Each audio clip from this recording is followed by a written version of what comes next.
Bonjour, c'est votre frère Wilfried Gomin. Aujourd'hui, je vous parlerai des 7 idées principales du livre Père riche, Père pauvre de Robert Kiyosaki. Ce n'est pas le résumé complet, juste l'un des détails. Je vous promets de vous faire le résumé complet dans la prochaine vidéo. Si vous aspirez à comprendre le secret de la richesse et à devenir libre financièrement, je vous exhorte à regarder cette vidéo entièrement. Merci de vous abonner, liker et partager à vos amis SVP. Stop, c'est parti. L'auteur du livre Robert Kiyosaki dit qu'il a 2 pères. L'un est son propre père biologique et l'autre est le père de son meilleur ami. Le propre père de Robert était docteur et enseignait à l'université. Son second père, auprès duquel Robert a appris à devenir riche, n'a même pas terminé le lycée et a tout appris par lui-même dans la pratique. Au début, ces 2 pères gagnaient suffisamment, mais quand ils sont morts, l'un d'eux est mort en tant qu'homme le plus riche d'Hawaï et a laissé des millions de dollars à sa famille, et le second a laissé des dettes et des impôts impayés à sa famille. Kiyosaki dit que gagner de l'argent est une science qui ne nous est pas enseignée dans les écoles. Les écoles nous apprennent comment devenir un employé et comment construire une carrière. Et c'est pourquoi la majorité des parents enseignent des choses similaires à leurs enfants et les orientent dans la même direction, celle qui consiste à devenir un employé. Si vous venez d'une famille de classe moyenne, il est fort probable que vos parents vous ont appris comment devenir pauvre. Et ce n'est pas parce que vos parents ne vous aiment pas ou ne veulent pas que vous réussissiez. C'est simplement parce qu'ils ne sont eux-mêmes pas éduqués à ce sujet. Ils ont consommé des informations périmées et à votre naissance, ils vous ont passé les mêmes informations périmées. La pauvreté est presque comme la génétique. Elle se transmet d'une génération à l'autre. Mes parents m'ont toujours conseillé d'étudier très dur, d'obtenir un diplôme et de trouver un emploi stable. Cependant, lorsque j'ai commencé à lire des livres comme celui-ci, je me suis rendu compte que j'apprenais davantage grâce à quelques-uns de ces livres par rapport à l'ensemble de mes années universitaires. Si vous êtes également issu d'une famille de classe moyenne, n'ayant pas lu Rich Dad, Poor Dad, alors je vous recommande fortement de le lire. J'aurais souhaité que quelqu'un me le recommande quand j'avais 14 ou 15 ans. Tant de choses auraient pu être positivement différentes dans ma vie si je l'avais lu plus tôt. Dans cette vidéo, je vais vous parler des 7 idées principales du livre.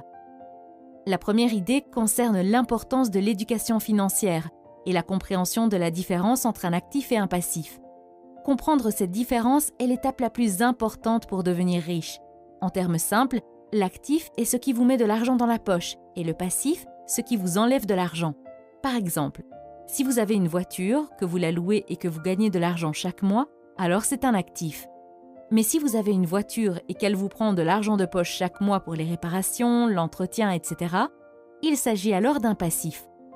Par exemple, les actifs peuvent être des biens locatifs, des actions d'entreprise, des métaux précieux, etc. Le passif est constitué par votre maison, votre téléphone, la voiture que vous conduisez, etc. Les riches se concentrent sur l'augmentation de leurs actifs, tandis que les pauvres achètent des passifs et se concentrent sur leurs revenus. Les pauvres achètent un téléphone iPhone, les riches achètent des actions Apple qui constituent un actif et prennent de la valeur avec le temps. Mais le téléphone perd de sa valeur dès que vous le sortez du magasin. Faire pousser des actifs, c'est comme planter un arbre.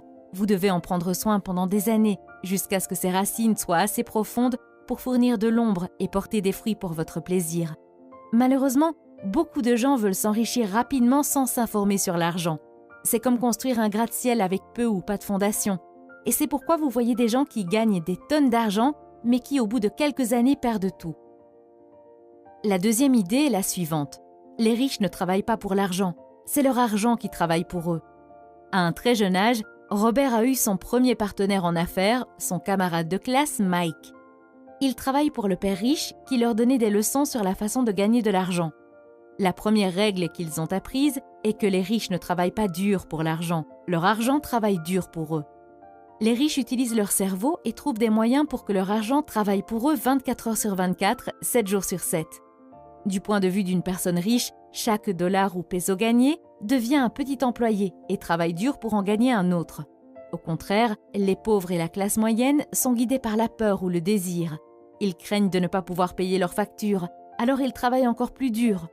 Ou bien, lorsqu'ils gagnent plus d'argent, leur désir se manifeste et ils commencent à le dépenser pour des dettes telles que de plus belles voitures, de plus grandes maisons, etc.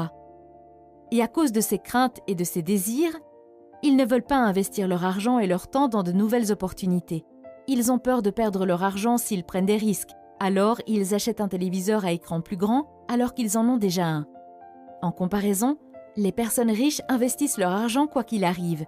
Et même si elles perdent tout leur argent, elles sont toujours en avance car au moins elles apprennent quelque chose. Et cette connaissance devient un atout important pour leurs futurs investissements. D'un autre côté, la télévision perd la plupart de sa valeur après quelques mois et vous finissez par perdre votre argent de toute façon. Sans compter que vous perdez l'opportunité d'apprendre quelque chose de nouveau. La troisième idée consiste à comprendre les impôts, la comptabilité et le droit. Selon Kiyosaki, gagner beaucoup d'argent ne résout pas les problèmes. Apprendre à garder cet argent une fois qu'on l'a gagné résout les problèmes. Si une personne riche gagne 100 000 $, elle garde tout.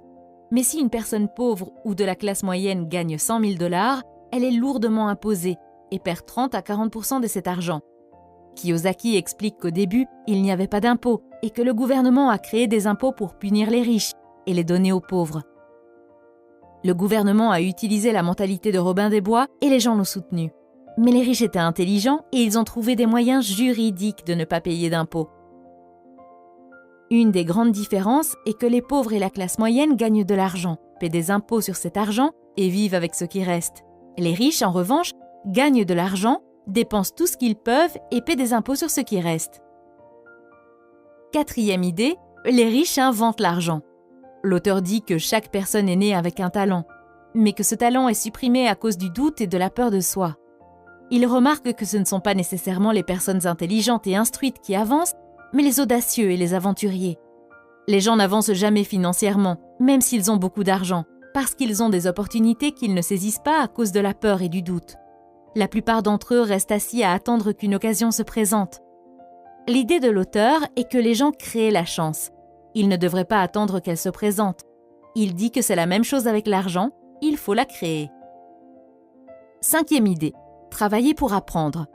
Ne pas travailler pour l'argent. Kiyosaki dit que son père pauvre était intelligent, bien éduqué et travaillait pour de l'argent parce que la sécurité de l'emploi signifiait tout pour lui. Son père riche est devenu millionnaire en travaillant pour apprendre. L'auteur recommande aux jeunes de chercher un travail où ils apprendront plus qu'ils ne gagneront, notamment dans les domaines de la vente, de la communication, du marketing, de la comptabilité, des dirigeants, etc. Au cours d'une interview avec un journaliste, Robert Kiyosaki a appris que celui-ci s'efforçait à devenir un auteur à succès. Il a réalisé qu'elle était une grande écrivaine et qu'elle devait poursuivre dans cette voie. Elle lui a dit qu'elle avait essayé, mais que cela n'intéressait personne. Il l'a accidentellement offensée lorsqu'il lui a dit de suivre un cours de vente pour qu'elle puisse se promouvoir. Elle s'est mise sur la défensive. Elle lui a répondu « J'ai une maîtrise en littérature anglaise. Pourquoi irais-je à l'école pour apprendre à devenir une vendeuse ? Je suis une professionnelle. Je suis allée à l'école pour être formée à une profession, donc je n'aurai pas à être vendeuse. Je déteste les vendeurs. Tout ce qu'ils veulent, c'est de l'argent. » Et elle a fait ses valises. Robert Kiyosaki a gentiment fait remarquer qu'il était l'auteur le plus vendu, et non pas le meilleur auteur. Cette déclaration n'a fait que l'exaspérer davantage, et l'interview s'est terminée sur ces mots. Le monde compte de nombreuses personnes talentueuses et prospères, médecins, avocats, dentistes, et pourtant, ils ont des difficultés financières. Mais comme l'a dit un jour un sage consultant en affaires, ils sont à une compétence de la grande richesse. Si vous associez vos compétences à l'intelligence financière, à la comptabilité, à l'investissement, au marketing ou au droit, vous pouvez devenir très riche. Si cette journaliste avait plutôt choisi un emploi dans une agence de publicité pour apprendre à vendre, elle pourrait créer une grande richesse grâce à ses écrits. Le père riche dit « Vous voulez en savoir un peu plus sur beaucoup de choses. À l'école et au travail, on attend de vous que vous vous spécialisiez. Ceux qui obtiennent des promotions ont tendance à être des spécialistes. Cependant, le père riche de Robert Kiyosaki a toujours recommandé le contraire. C'est pourquoi, au fil des ans, Robert a travaillé dans différents secteurs de l'entreprise de son père riche, où il était censé assister à des réunions avec des avocats, des banquiers, des comptables. Pour le père riche, il était essentiel que Robert connaisse tous les aspects de la création d'un empire. Idée 6. Les personnes qui évitent l'échec évitent aussi le succès. La plupart des gens ne gagnent jamais parce qu'ils ont peur de perdre ou d'échouer.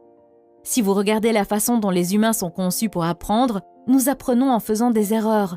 Nous apprenons à marcher en tombant. Si nous ne tombions jamais, nous ne marcherions jamais. Il en va de même pour apprendre à faire du vélo. Il en va de même pour devenir riche. L'échec fait partie du processus de réussite. Kiyosaki dit « Je regarde mon jeu d'argent comme mon jeu de tennis. Je joue dur, je fais des erreurs, je corrige, je fais encore des erreurs. Je corrige et je m'améliore. Si je perds le match, je tends la main à mon adversaire, lui serre la main, lui sourit et lui dis « À samedi prochain ». Je connais personnellement de nombreuses personnes qui ont essayé de créer leur propre entreprise, mais qui ont échoué et ont fini par abandonner après 3 ou 4 échecs. Je suis toujours étonnée de voir comment ces personnes s'attendaient à réussir après quelques essais. Abandonner après un échec à 3 ou 4 reprises, c'est comme commencer à aller à la salle de sport pour se mettre en forme, mais après quelques jours, on abandonne parce qu'on n'a pas vu de résultat. Si vous voulez vous mettre en forme, vous devez être constant. Vous devez changer votre programme d'exercice s'il n'est pas efficace. Vous devez essayer un régime différent. Vous devez essayer un autre entraîneur jusqu'à ce que vous trouviez ce qui vous convient. Malheureusement, les gens n'appliquent pas la même mentalité lorsqu'il s'agit de se mettre en forme financièrement. Idée numéro 7. Ne vous concentrez pas sur vos revenus, mais sur vos actifs. Les riches à long terme construisent d'abord leur colonne d'actifs, et ce n'est qu'ensuite que les revenus générés par la colonne d'actifs leur permettent d'acheter leur luxe. Les pauvres et la classe moyenne achètent des produits de luxe à la sueur de leur front et avec leur sang. En d'autres termes, si une personne riche veut acheter une voiture de luxe, elle ne l'achète pas tout de suite. Il achète d'abord des actifs tels que des entreprises ou des biens immobiliers, et si ces actifs génèrent de bons revenus, il les utilise pour acheter la voiture. Il se concentre toujours d'abord sur l'actif. Si vous avez aimé la vidéo et souhaitez voir d'autres vidéos comme celle-ci, n'oubliez pas d'aimer cette vidéo et de vous abonner à la chaîne.